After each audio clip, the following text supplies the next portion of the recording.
Guys आज हम यहाँ पर 9 अक्टूबर 2016 का सेकंड शिफ्ट का क्वेश्चन पेपर सॉल्व करने वाले हैं, right.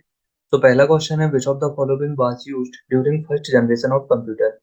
So first generation computer के अंतर्गत इनमें से किसका यूज करा गया था? पहला वैक्यूम ट्यूब का, दूसरा ट्रांजिस्टर का, तीसरा मैकेनिकल गियर्स का और चौथा माइक्रो प्रोसेसर का। सो इस पहली पीढ़ी के जो कंप्यूटर्स थे उनके लिए वैक्यूम ट्यूब का यूज किया गया था। तो आंसर होगा पहले नंबर का। नेक्स्ट क्वेश्चन है, in which of the following methods special pre printed forms are designed with boxes that can be marked with a dark pencil और इंक। निम्नलिखित में से किस प्रकार की पद्धतियों में विशेष प्रकार के पूर्व मुद्रित प्रपत्र बक्सों के साथ तैयार किए जाते थे जिन्हें गहरे रंग की पेंसिल या स्याही से चिह्नित किया जाता था? पहला है ओसीआर, दूसरा एमआईसीआर, तीसरा है ओएमआर और चौथा है बारकोडिंग। तो इस जैसे पहले पेपर होते थे, क्वेश्चन पेपर्स होते थे, उसमें एक सीट दी जाती थी जिसमें सर्कल्स बने रहते थे या बॉक्सेस बने रहते थे, और उन बॉक्सेस को हमें पेंसिल या इंक से फिल करना होता था। वह सीट कहलाती थी ओएमआर सीट, राइट। सो यहाँ पर उस पद्धति को या उस मेथड को ओएमआर कहा जाता था, राइट। सो इसका आंसर होगा तीसरे नंबर का OMR। नेक्स्ट क्वेश्चन है, for faster processing which of the following is used as an intermediate buffer between main memory and the processor.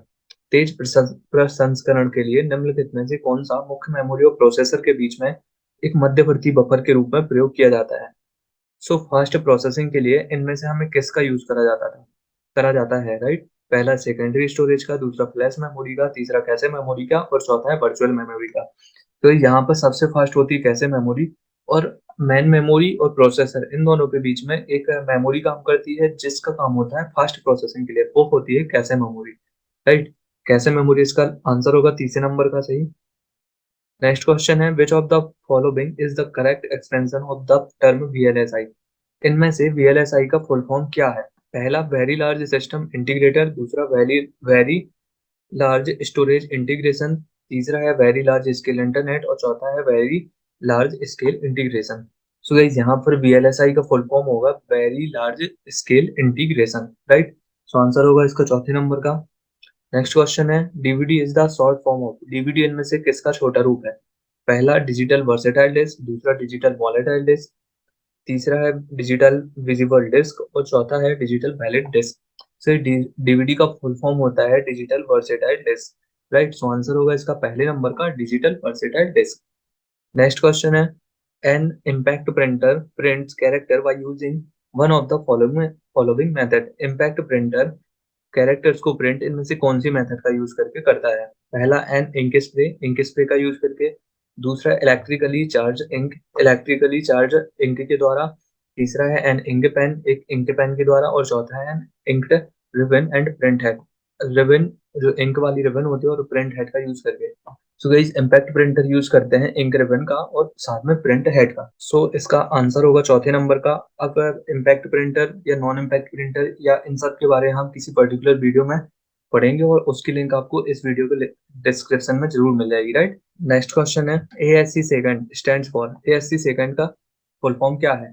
पहला Asian standard code for information interchange, दूसरा American standard code for information interchange, तीसरा American standard configuration for information interchange और चौथा है Asian standard configuration for information interchange. तो यहाँ पर ASC second इसका फुल फॉर्म होता है दूसरे नंबर का American standard code for information interchange, right. So answer होगा दूसरे नंबर का। नेक्स्ट क्वेश्चन है, a magnetic tape is a. एक मैग्नेटिक टेप इनमें से क्या है? पहला है रैंडम एक्सेस मीडियम, दूसरा है पैरेलल एक्सेस मीडियम, तीसरा है सीरियल एक्सेस मीडियम और चौथा है सिंक्रोनाइज्ड एक्सेस मीडियम। तो इस मैग्नेटिक टेप इनमें से क्या होगा? सो मैग्नेटिक टेप इनमें से होगा सीरियल एक्सेस मीडियम, राइट। तो आंसर होगा इसका तीसरे नंबर का। नेक्स्ट क्वेश्चन है, upon switching off the power the type of memory that readily losses data is classified as. बिजली बंद करने पर आसानी से डेटा खोने वाली मेमोरी किस रूप में वर्गीकृत किया जाता है? पहला वॉलेटाइल मेमोरी, दूसरा इम्पैक्ट स्टोरेज, तीसरा है नॉन वॉलेटाइल मेमोरी और चौथा है non impact storage. So guys जब भी कंप्यूटर से लाइट बंद करी जाती है और उसमें से डेटा लॉस हो जाता है, ठीक है, सो वह कौन सी मेमोरी कहलाती है? डेटा लॉस हो जाने वाली मेमोरी होगी वॉलेटाइल मेमोरी, और वॉलेटाइल मेमोरी मतलब कि इसमें आती है रैम।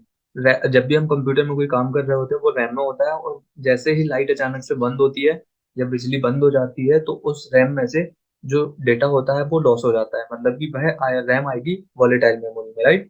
आंसर होगा इसका पहले नंबर का वॉलेटाइल मेमोरी। नेक्स्ट क्वेश्चन है which of the following streams और feeds images on the internet in real time. वास्तविक समय में इंटरनेट पर निम्नलिखित में से कौन सी स्ट्रीम या छवियों को फीड करता है, मतलब कि रियल टाइम में इमेज और वॉइस या स्ट्रीमिंग बोलना चाहिए होती है, वो क्या कहलाता है। पहला है फोटोकॉपी मशीन, दूसरा है वेबकैम, तीसरा है डीएसएलआर और चौथा है ग्राफिक कार्ड।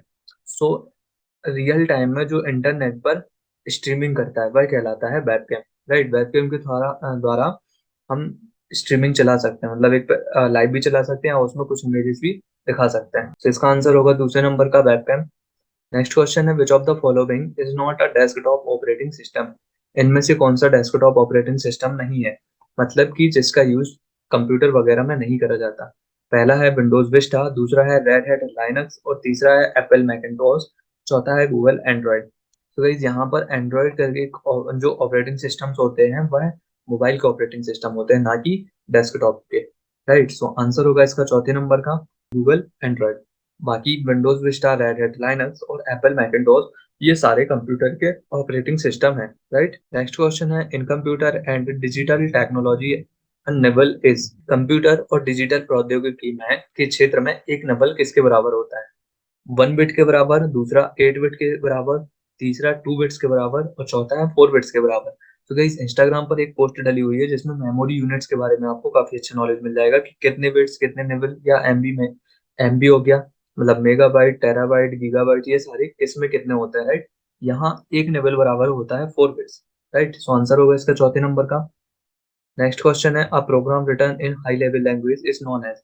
एक प्रोग्राम जो हाई लेवल लैंग्वेज में लिखा गया है वह क्या कहलाएगा। पहला बाइट कोड, दूसरा सोर्स कोड, तीसरा टारगेट कोड, चौथा machine code. So guys high level language में लिखे गए कोड होंगे या मशीन लेवल लैंग्वेज में लिखे गए कोड, ये सारी इंफॉर्मेशन आपको लैंग्वेज ट्रांसलेटर या लैंग्वेज वाली वीडियो में मिल जाएगी और उस वीडियो का लिंक आपको इस वीडियो के डिस्क्रिप्शन में जरूर मिल जाएगा। तो उसको चेकआउट जरूर करिएगा। जो वह प्रोग्राम लिखा जाता है, मतलब जो प्रोग्राम हाई लेवल लैंग्वेज में लिखा जाता है उसे कहा जाता है सोर्स कोड, राइट। तो इसका आंसर होगा दूसरे नंबर का। नेक्स्ट क्वेश्चन है 1 terabyte is equal to how many gigabytes.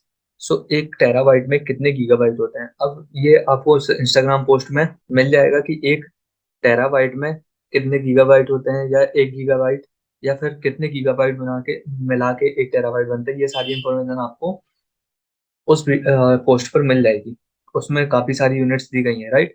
सो यहाँ हम पढ़ते हैं कि 1 terabyte is equal to how many gigabyte, मतलब 1 टेराबाइट में कितने गीगाबाइट्स होते हैं। पहला 1000, दूसरा 2256, तीसरा 512 और चौथा 1024।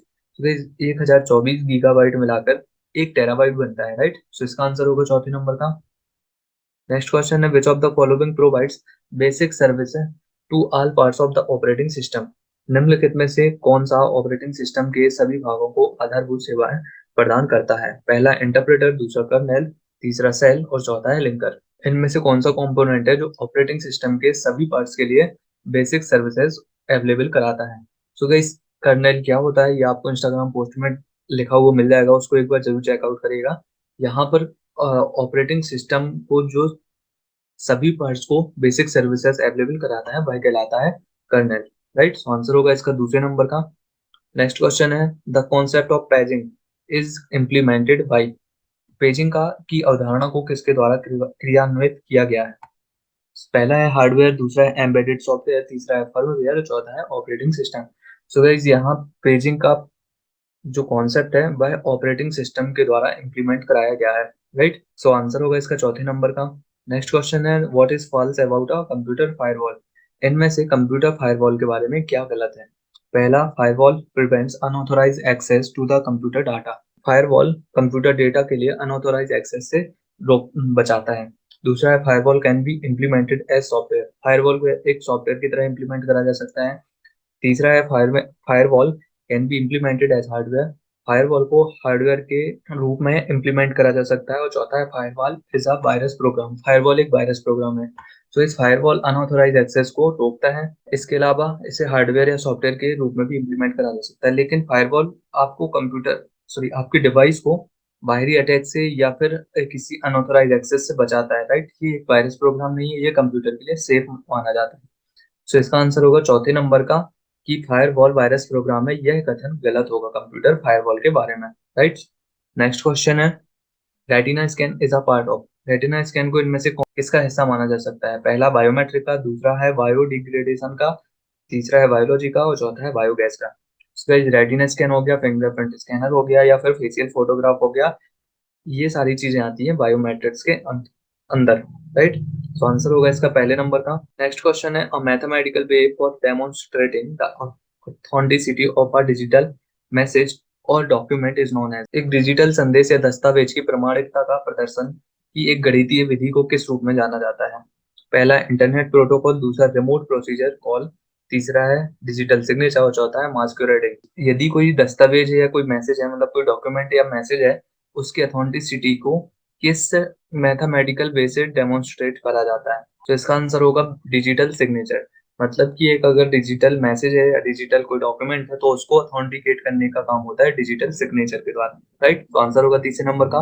A criminal activity done by using computers and internet is generally classified as।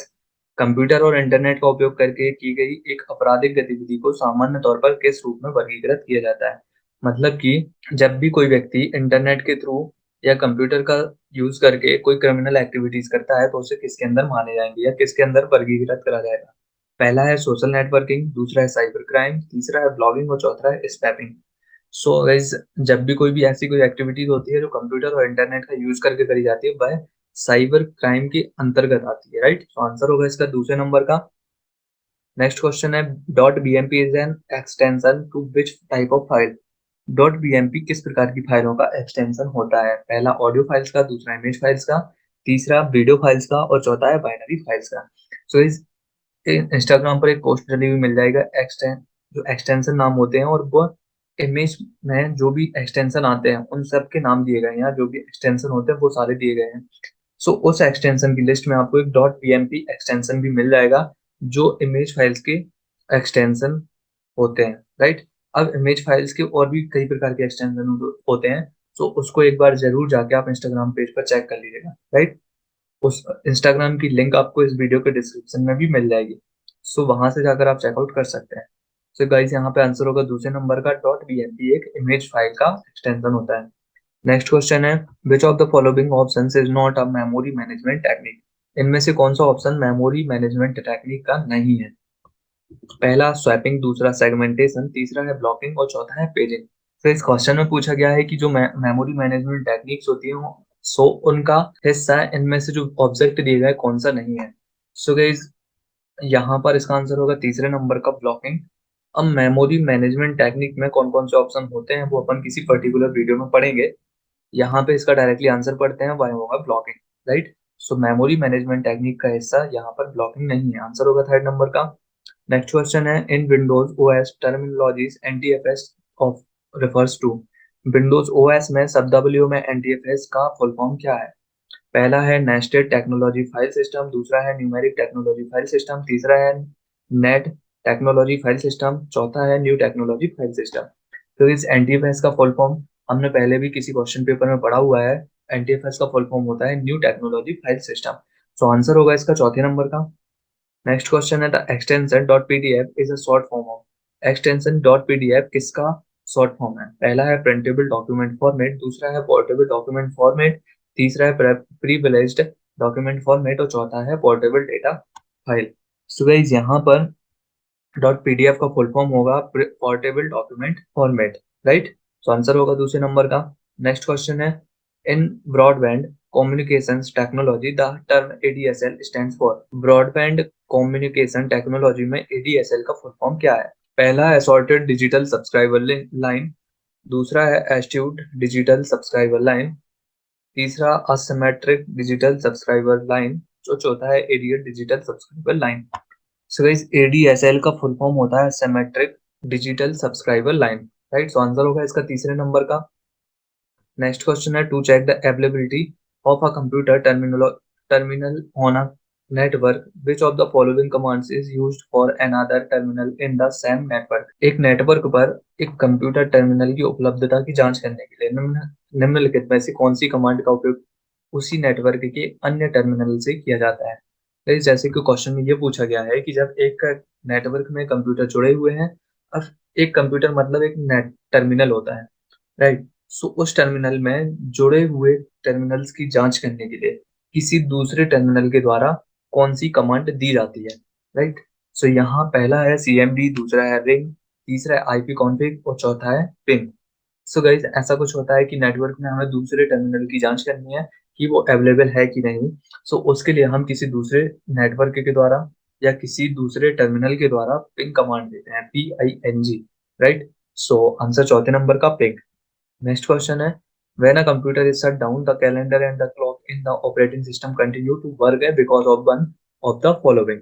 जब कंप्यूटर शट डाउन होता है तो ऑपरेटिंग सिस्टम में कैलेंडर और घड़ी निम्नलिखित में से किस कारण से कार्य करना जारी रखते हैं।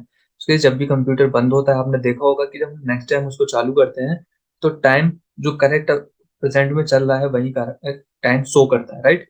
सो यह किसकी वजह से होता है? पहला है UPS मतलब कि अनइंटरप्टेबल पावर सप्लाई की वजह से, दूसरा है an on board battery supply, board पर लगी हुई एक बैटरी की सप्लाई की वजह से, तीसरा है स्विच्ड मोड पावर सप्लाई मतलब SMPS की वजह से, और चौथा है रीड ओनली मेमोरी की वजह से। तो guys, जब भी हम कंप्यूटर को बंद करते हैं और वापस चालू करते हैं तो प्रेजेंट टाइम ही बताता है। यह होता है मदरबोर्ड पर लगे हुए एक बैटरी की वजह से, राइट। उस बैटरी को बोला जाता है CMOS बैटरी।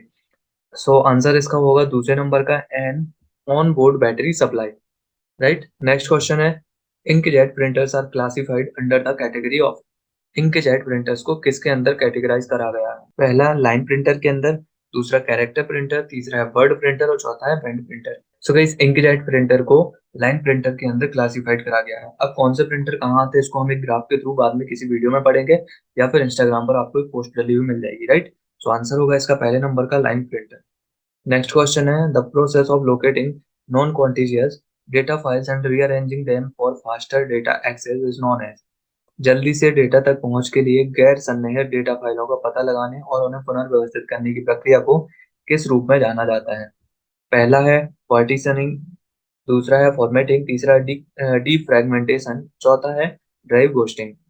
तो ये जब भी एक डेटा हमारे कंप्यूटर में आता है तो उसे डेटा को जो काम करा जाता है और इस प्रोसेस को मतलब कि उस डेटा को ढूंढने और उसे रीअरेंज करने वाली प्रोसेस, इसको कहा जाता है डिस्क डीफ्रैगमेंटेशन या डीफ्रैगमेंटेशन, राइट। सो आंसर होगा इसका तीसरे नंबर का डीफ्रैगमेंटेशन। नेक्स्ट क्वेश्चन है, in Windows operating system which keyboard shortcut deletes the file और फोल्डर परमानेंटली। इनमें से कौन से शॉर्टकट की के द्वारा विंडोज ऑपरेटिंग सिस्टम में किसी भी फाइल या फोल्डर को परमानेंटली डिलीट करा जा सकता है बगैर रिसाइकिल बिन में भेजे, राइट। पहला है कंट्रोल प्लस एक्स, दूसरा है शिफ्ट प्लस F7, तीसरा है अल्ट प्लस F4 और चौथा है शिफ्ट प्लस डिलीट। तो इस हमने ये पिछली किसी वीडियो में भी पढ़ा हुआ है कि जब हमें डेटा को परमानेंटली डिलीट करना है यानी कि फाइल या फोल्डर को परमानेंटली डिलीट करना है तो उसे हम शिफ्ट प्लस डिलीट बटन का यूज करके डिलीट कर सकते हैं, जिससे वह रिसाइकिल बिन में नहीं जाएगी। सो आंसर होगा इसका चौथे नंबर का। नेक्स्ट क्वेश्चन है, which of the following is the unit of measurement for a dot matrix printer. एक डॉट मैट्रिक्स प्रिंटर के लिए निम्नलिखित में से माप की इकाई कौन सी है? पहला लाइन पर सेकंड, दूसरा कैरेक्टर पर सेकंड, तीसरा डॉट्स पर सेकंड, चौथा है कैरेक्टर पर inch. So guys dot matrix printer में यूनिट ऑफ मेजरमेंट क्या होता है? सो इसका आंसर होगा दूसरे नंबर का कैरेक्टर पर सेकंड, मतलब एक सेकंड में कितने कैरेक्टर टाइप करे जा रहे हैं, कैरेक्टर पर सेकंड, राइट। नेक्स्ट क्वेश्चन है, which of the following option saves open documents and running application to hard disk and shut down a computer to consume zero power। सो इनमें से कौन से ऑप्शन का यूज करा जाता है जब जो भी डॉक्यूमेंट ओपन है या चल रहे हैं कंप्यूटर में, सो जब भी कंप्यूटर को बंद करा जाएगा सो वह उन डॉक्यूमेंट को, ओपन डॉक्यूमेंट को या रनिंग एप्लीकेशंस को हार्ड डिस्क में सेव करेगा और देन उसके बाद ही बंद होगा पावर को कंज्यूम करने के लिए, मतलब पावर की खपत को कम करने के लिए। पहला ऑप्शन है लॉग ऑफ, दूसरा है स्लीप, तीसरा है हाइबरनेट और चौथा है लॉक स्क्रीन। सो ये जब भी कंप्यूटर में कुछ डॉक्यूमेंट्स ओपन होते हैं, कुछ एप्लीकेशन चल रही होती है, सो डेटा को जीरो पावर कंज्यूम करने के लिए जो सारा सिस्टम खुला हुआ है उसको सेव करके हार्ड डिस्क में डालना और उसके बाद कंप्यूटर को बंद करना कहलाता है हाइबरनेट, राइट। सो आंसर होगा इसका तीसरे नंबर का हाइबरनेट। नेक्स्ट क्वेश्चन है, the length of an IPv6 address is. एक IPv6 पते की लंबाई ज्ञात कीजिए। तो इस IPv6 मतलब कि इंटरनेट प्रोटोकॉल वर्जन 6 के एड्रेस की लेंथ क्या होती है? पहला है 16 बिट्स, दूसरा है 32 बिट, तीसरा है 64 बिट और चौथा है 128 बिट्स। तो इंटरनेट प्रोटोकॉल वर्जन 6 के एड्रेस की लंबाई होती है 128 बिट्स, राइट। सो इसका आंसर होगा चौथे नंबर का 128 बिट्स। नेक्स्ट क्वेश्चन है, in Windows OS which of the following options can not be set through the region and language setting. Windows OS में इनमें से कौन से फीचर को रीजन एंड लैंग्वेज सेटिंग में जाकर चेंज नहीं करा जा सकता। पहला करेंसी को, दूसरा फॉन्ट को, तीसरा लोकेशन को और चौथा है डेट एंड टाइम फॉर्मेट को। सो गाइस यहाँ पर रीजन एंड लैंग्वेज वाले सेक्शन में जाकर हम फॉन्ट को चेंज नहीं कर सकते हैं कंप्यूटर में, राइट। सो आंसर होगा इसका दूसरे नंबर का फॉन्ट। नेक्स्ट क्वेश्चन है, in MS Excel which function displays row data in a column और a column data in a रो।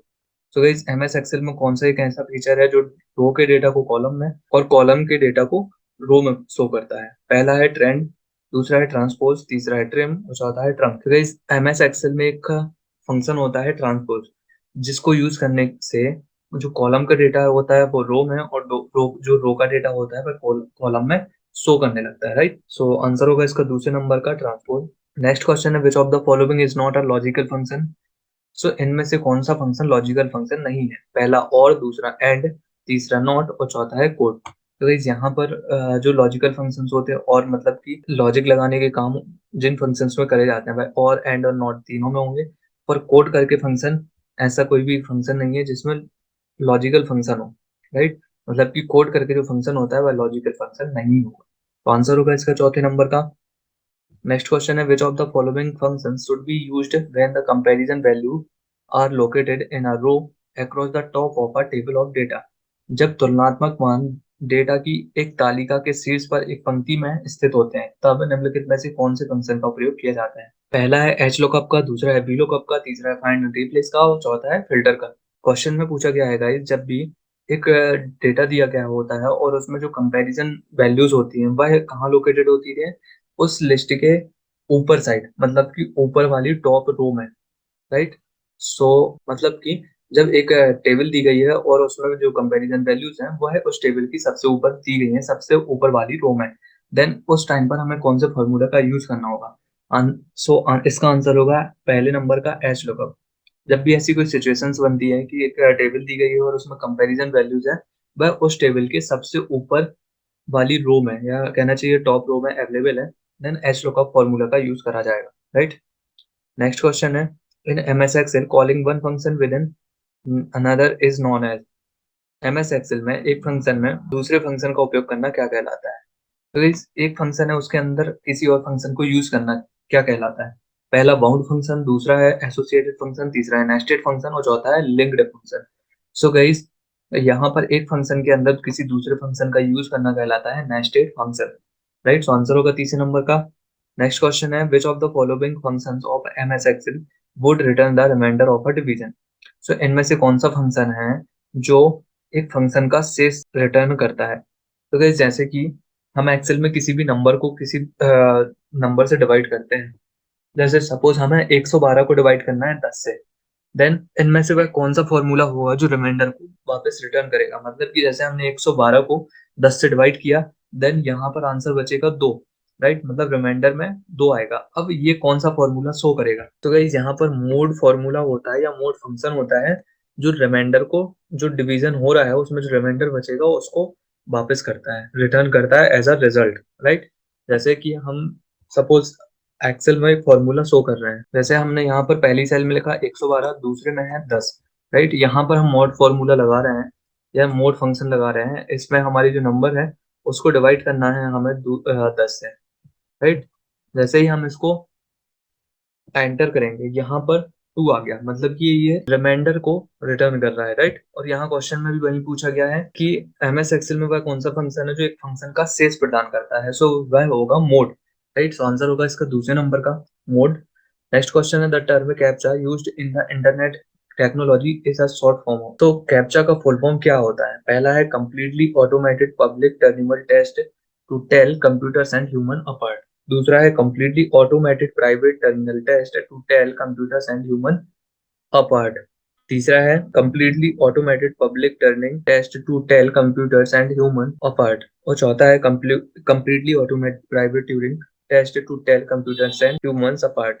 तो गाइस यहाँ पर कैप्चा का फुल फॉर्म होगा तीसरे नंबर का completely automated public Turing test to tell computers and humans apart, right. Next question है a conference between two or more participants at different location using computer network to transmit audio and video data is known as। Computer network का उपयोग कर विभिन्न स्थानों पर दो या दो से अधिक प्रतिभागियों के बीच एक वार्तालाप में वीडियो और ऑडियो डेटा संचारित करने की प्रक्रिया को किस रूप में जाना जाता है।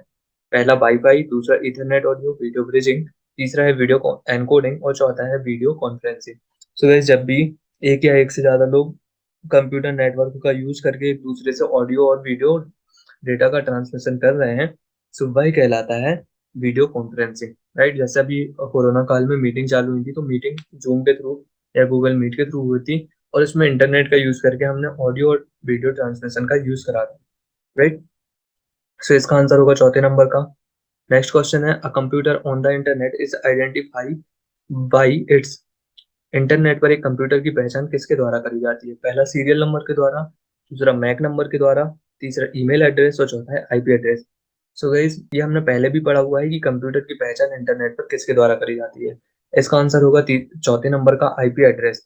मतलब कि आईपी एड्रेस का यूज करके हम जो कोई डिवाइस कनेक्टेड है नेट पर, उसकी पहचान करी जाती है और हर एक डिवाइस का अलग अलग आईपी एड्रेस होता है, राइट। तो आंसर होगा इसका चौथे नंबर का। नेक्स्ट क्वेश्चन है in MS Word which of the following options suggest the word with similar meaning to the other you have selected. MS Word में निम्नलिखित विकल्पों में से कौन सा आपके द्वारा चुने गए शब्द के लिए समान अर्थ के दूसरे शब्द प्रस्तावित करता है। मतलब कि सेम मीनिंग वाले वर्ड्स आपको सजेस्ट करता है, राइट। पहला है मीनिंग, दूसरा लैंग्वेज, तीसरा है रिसर्च और तीसरा है थियोसॉरस। तो गाइस, ऐसा कौन सा फीचर है जिसके द्वारा एमएस वर्ड में एक जिस वर्ड को आपने सेलेक्ट किया गया है उस वर्ड की सेम मीनिंग वो अवेलेबल कराता है, राइट। सो इसका आंसर होगा चौथे नंबर का थियोसॉरस। थियोसॉरस फीचर का यूज करके हम किसी वर्ड के और भी सेम मीनिंग्स ढूंढ सकते हैं, राइट। सो आंसर होगा चौथे नंबर का। Next question, MS Word macros are written in which programming language. तो एमएस वर्ड मैक्रोज इनमें से कौन सी प्रोग्रामिंग भाषा में लिखे जाते हैं। पहला है विजुअल बेसिक में, दूसरा है सी में, तीसरा है सी प्लस प्लस में और चौथा है जावा में। सो ये जो विजुअल मैक्रोज होते हैं, मैक्रोज को लिखा जाता है विजुअल बेसिक प्रोग्रामिंग लैंग्वेज में। अब मैक्रो क्या होता है, इसे कैसे यूज करा जाता है और ये कैसी लैंग्वेज में, कौन सी लैंग्वेज में लिखी जाती है, कैसे इनको एडिट किया जाता है, ये सारे हम पढ़ेंगे किसी पर्टिकुलर वीडियो में और उस वीडियो का लिंक आपको इस वीडियो के डिस्क्रिप्शन में मिल जाएगा, राइट। इसका आंसर होगा पहले नंबर का visual basic. Macros visual basic में लिखे होते हैं। नेक्स्ट है in MS Word alt plus equal command is used for inserting. MS Word में अल्ट प्लस इक्वल कमांड किसके लिए यूज करी जाती है। पहला है पेज ब्रेक के लिए, दूसरा है सिंबल के लिए, तीसरा है मैथमेटिकल इक्वेशन के लिए और चौथा है सेव के लिए। तो ये जब भी हम एमएस वर्ड में अल्ट प्लस इक्वल का यूज करते हैं, तो इसका मतलब होता है कि हम अपने डॉक्यूमेंट में मैथमेटिकल इक्वेशन को इंसर्ट कर रहे हैं, राइट। तो आंसर होगा इसका तीसरे नंबर का मैथमेटिकल इक्वेशन। याद रखिएगा guys, shortcut key alt plus equal is equal to mathematical equation, right. Next question है which of the following Excel function return a maximum of value from a location. इनमें से कौन सा function है जो कि एक संग्रह में से अधिकतम मान प्रदान करता है, राइट। सो इसको हम एक्सेल में एक बार देखते हैं। जैसे यहाँ पर कुछ वैल्यूज लिखी हुई हैं, जैसे यहाँ 7 8 5 9 कुछ भी लिखा हुआ है, राइट। सो यहाँ पर कौन सा फंक्शन हम यूज करेंगे जिसकी वजह से जो यहाँ पर डेटा दिया गया है उसमें सबसे बड़ी वाली नंबर हमें रिटर्न करे, राइट। सो इसके लिए गाइस हम करते हैं मैक्सिमम फॉर्मूला का यूज, जैसे मैक्सिमम या फिर मैक्स। तो यहाँ इक्वल मैक्स, देन हमने यहाँ पर नंबर्स को सिलेक्ट किया, ब्रैकेट क्लोज किया और देन एंटर। देखिए यहाँ पर 9 आ गया। अब 9 क्या है, जो डेटा हमने ऊपर लिखा हुआ था उसमें सबसे बड़ी नंबर है वो 9 है, राइट। सो इसका आंसर होगा तीसरे नंबर का मैक्सिमम। मैक्सिमम फॉर्मूला या फंक्शन का यूज करके हम सिलेक्टेड डेटा में से या एक डेटा के कलेक्शन में से सबसे बड़ी नंबर को या सबसे बड़ी जो वैल्यू होगी उसको फाइंड आउट कर सकते हैं, राइट। सो आंसर होगा तीसरे नंबर का। नेक्स्ट क्वेश्चन है which of the following will hold row and column titles in place so that they do not scroll while scrolling the worksheet। निम्नलिखित में से कौन सा पंक्ति और स्तंभ शीर्षकों को बनाए रखता है ताकि वर्कशीट स्क्रॉल करते समय स्क्रॉल ना हो। तो ये हमने पहले भी पढ़ा है कि जैसे फर्स्ट रो या फर्स्ट कॉलम को हमें स्क्रॉल होने से रोकना है।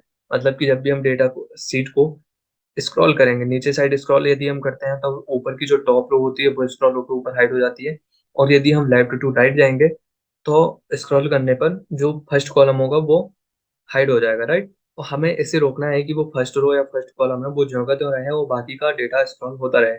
सो उसके लिए हम किस ऑप्शन का यूज करेंगे? पहला मार्जिन का, दूसरा रूलर्स का, तीसरा है पेज ब्रेक प्रीव्यू का, और चौथा है प्रीफ्रेंस का। जैसे हमने पहले किसी क्वेश्चन पेपर में भी पढ़ा है कि पहले रो और पहले कॉलम को, पहली रो और पहली कॉलम को स्क्रॉल होने से रोकने के लिए हम उसे फ्रीज पेंस कर देते हैं। जिसके बाद फ्रीज पेन करने से टॉप रो और टॉप कॉलम होता है, मतलब फर्स्ट कॉलम और टॉप रो होती है, वह स्क्रॉल होने से रुक जाती है, राइट। आंसर होगा चौथे नंबर का। नेक्स्ट क्वेश्चन है, which of the following would result in an absolute whole number 57, मतलब 57 एब्सोल्यूट होल नंबर किसका रिटर्न होगा? पहला है, ये जो कुछ चार ऑप्शन दिए गए हैं, अब इसमें है क्या? पहला है वर इक्वल राउंड, कुछ नंबर दिए कॉमा लगा के 6 या 3 1 0, ये सारी चीजें लिखी हुई हैं। लेकिन जब यहाँ पर होता क्या है, जैसे राउंड फॉर्मूला है और यहाँ पे जो नंबर दी गई है और बाद में कॉमा लगा के 6 दिया गया है, मतलब कि डेसिमल के बाद में यहाँ ये जो 6 है, 6 डिजिट होनी चाहिए। यहाँ डेसिमल के बाद में यहाँ 3 है, मतलब कि डेसिमल के बाद में 3 डिजिट होनी चाहिए। यहाँ 1 डिजिट होनी चाहिए और यहाँ पर डिजिट 0 डिजिट होनी चाहिए। अब इसमें होता क्या है, जैसे अगर यहाँ 6 डिजिट है तो ये नॉर्मली रहेगा, यहाँ 3 डिजिट है, देन यहाँ 556.743 आएगा, लेकिन 3 के बाद 5 है। देन राउंड फिगर करने पर 5 के बाद जो 3 है, 3 का हो जाएगा 4, देन नंबर बनेगी 556.744, राइट। ऐसे ही तीसरे ऑप्शन में 1 आ रहा है, मतलब कि जो 7 होगा, मतलब हमें डेसिमल के बाद में एक ही नंबर चाहिए, एक ही डिजिट चाहिए है। तो यहाँ पर आंसर इसका जो फंक्शन की वैल्यू रिटर्न होगी वो होगी 56 पॉइंट, और 1 डिजिट ही चाहिए, मतलब 1 डिजिट के बाद में जो भी होगा 5 या 5 से ज्यादा होगा तो पहले वाली डिजिट बढ़ जाएगी। तो यहाँ 7 के बाद में 4 है तो कुछ भी अंतर नहीं आएगा, 56.7 ही रहेगा। और लास्ट ऑप्शन है 56 पॉइंट, और यहाँ पे 0 डिजिट चाहिए है डेसिमल के बाद में। देन यहाँ पे 56.7 है, मतलब 7 एक नंबर बढ़ जाएगी, तो 56 की जगह पे हो जाएगा 57, राइट। सो यहाँ पर आंसर होगा इसका चौथे नंबर का, राउंड 56.743537, 0, इसका राउंड होगा 57। तो आंसर हो गया चौथे नंबर का। नेक्स्ट क्वेश्चन है, which of the following shortcut hides the entire column? इनमें से कौन सा शॉर्टकट किसी भी कॉलम को कंप्लीटली हाइड कर देता है? पहला है कंट्रोल+2, दूसरा है कंट्रोल+0, तीसरा है कंट्रोल+1 और चौथा है कंट्रोल+9। तो यहाँ पर अगर हम कंट्रोल+0 का यूज करते हैं तो वह कॉलम हाइड कर सकते हैं। जैसे यहाँ हम थोड़ा इसको प्रैक्टिकली समझेंगे, जैसे यहाँ पर सी कॉलम है, हमने सी कॉलम को सिलेक्ट किया और हम अगर कंट्रोल के साथ में 0 बटन जैसे ही दबाएंगे तो ये देखिए यहाँ पर सी नंबर का कॉलम हाइड हो चुका है, राइट। सो यहाँ पर आंसर इसका हो गया दूसरे नंबर का कंट्रोल+0, इससे हम कॉलम को हाइड कर सकते हैं। नेक्स्ट क्वेश्चन है, which of the following function would return current system date and time? So इनमें से कौन सा फंक्शन है जो करंट डेट एंड टाइम को रिटर्न करेगा, राइट। पहला है डेट, दूसरा है टुडे, तीसरा है नाउ और चौथा है टाइम। सो गाइस इसका आंसर होगा तीसरे नंबर का। नाउ फंक्शन को यूज करके हम करंट डेट और टाइम को ला सकते हैं। अब उसको हम थोड़ा सा प्रैक्टिकली देखते हैं। जैसे हमने यहाँ पर इक्वल लगाया, हमने नाउ फंक्शन यूज करा, ब्रैकेट ओपन देन क्लोज और एंटर। ये देखिए यहाँ पर जो भी अभी टाइम करंटली चल रहा है, जो भी डेट है वह यहाँ पर रिटर्निंग में वैल्यू में आएगी, राइट। सो इसका आंसर होगा तो तीसरे नंबर का नाउ, जो करंट डेट और टाइम को हमें रिटर्न करता है in the sense the value, right. Next question है, the process of verifying login name and password to gain access to an email account is known as. एक email खाते में प्रवेश प्राप्त करने के लिए लॉगिन नाम और पासवर्ड का सत्यापन करने की प्रक्रिया को क्या कहा जाता है? पहला कॉन्फ़िगरेशन, दूसरा आइडेंटिफिकेशन, तीसरा ऑथेंटिकेशन और चौथा है ऑथराइजेशन।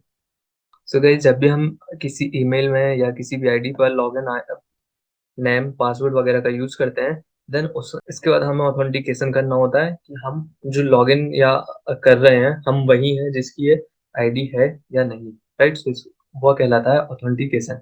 आंसर होगा थर्ड नंबर का। नेक्स्ट क्वेश्चन है, इंटरनेट एक्सप्लोरर इनमें से क्या है? पहला ब्राउजर, दूसरा इंटरप्रेटर, तीसरा वर्ड प्रोसेसिंग और चौथा है मल्टीमीडिया।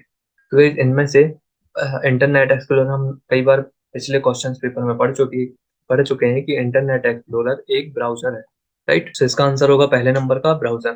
गाइस यहाँ पर हमारे 9 अक्टूबर 2016 के सेकंड शिफ्ट के सारे क्वेश्चन पेपर हो चुके हैं। जो भी इससे रिलेटेड वीडियोस होंगी वो आपको इस वीडियो के डिस्क्रिप्शन में उनका लिंक मिल जाएगा, वहां से आप चेकआउट कर सकते हैं। देन कोई भी क्वेरी होती है आप कमेंट सेक्शन में हमारे सोशल मीडिया पर क्वेरी कर सकते हैं, राइट। सो मिलते हैं नेक्स्ट क्वेश्चन पेपर में।